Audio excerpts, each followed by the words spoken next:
Welcome sa aking YouTube channel mga kaibigan, at isang Bluetooth speaker ulit ang ating gagawin.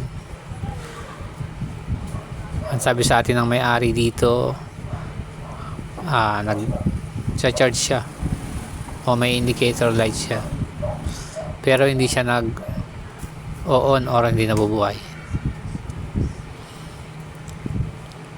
So kung paano natin ginawa ito, sundan mo lang ang video mga kaibigan, at napaka basic lang nito kung tutuusin.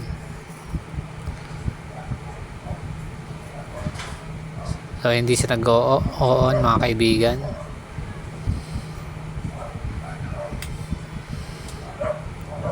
So madalas ito yung nagiging sira ng ganitong mga Bluetooth na ang ginagamit ay yung rocker switch na tinatawag.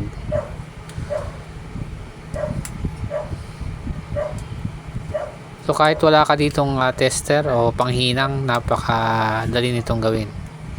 Napaka basic lang, sabi nga.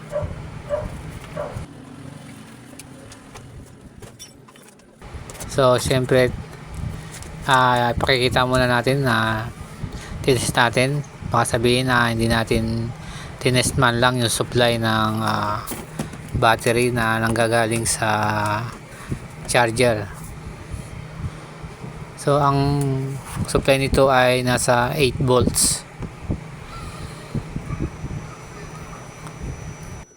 Tulad ng sabi natin, kahit wala kang tester o panghinang, pwede mong gawin ito.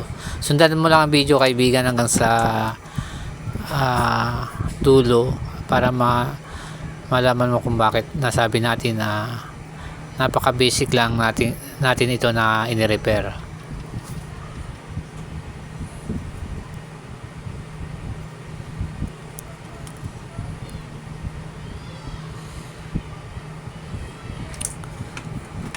So binasahan lang natin ang supply 8 volts, ibig sabihin nagcha-charge yung ating battery o itong Bluetooth speaker. So ang pinaka-complaint talaga dito ay yung wala siyang power o hindi siya nag-on. So natanggalin mo lang yung pinaka-rocker switch niya. And gumamit ka lang ng manipis na metal. Bali ang nakuha natin yung kutsilyo. So pag kutsilyo, mag-ingat ka lang sa paggamit. So madali lang tanggalin yung pinaka cover nya dahil plastic lang ang ginamit dito. Ang gagawin natin dito, lilinisin lang natin yung contact point nya. So gagamitin lang natin ng liha yan, or pwede rin itong pinantanggal natin ng pinaka switch nya. So yung contact nya ang ating lilinisin, kapirasong liha o yung mismong pinantanggal ang ating gagamitin.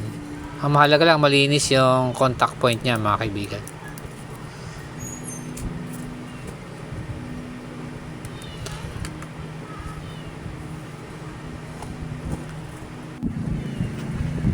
Siyempre linisin din natin itong loob nya. Ayan. So yung dalawa ang pinaka contact point yan.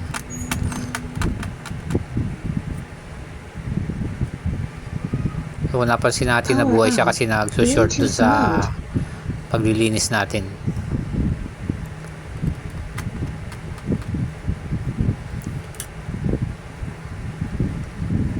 Kung ganito yung nangyari doon sa Bluetooth speaker mo kaibigan, pwede mong gawin ito kahit wala kang tester o panghinang.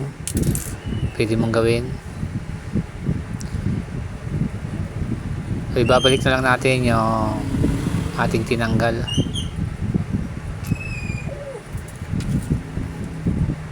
So pwede mo rin palitan ng bago yan dahil napakamura lang naman yan. Nasa 15 pesos lang yan to 20 pesos.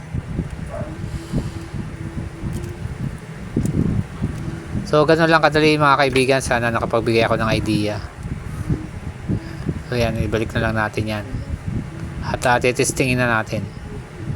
Power on. Napaka-basic Power repair on. lang Bluetooth mga mode. kaibigan. At kung bago ka lang sa akin channel o napadaan lang, pa-like na lang at pa-subscribe. Maraming salamat sa panonood. Power on. Bluetooth mode.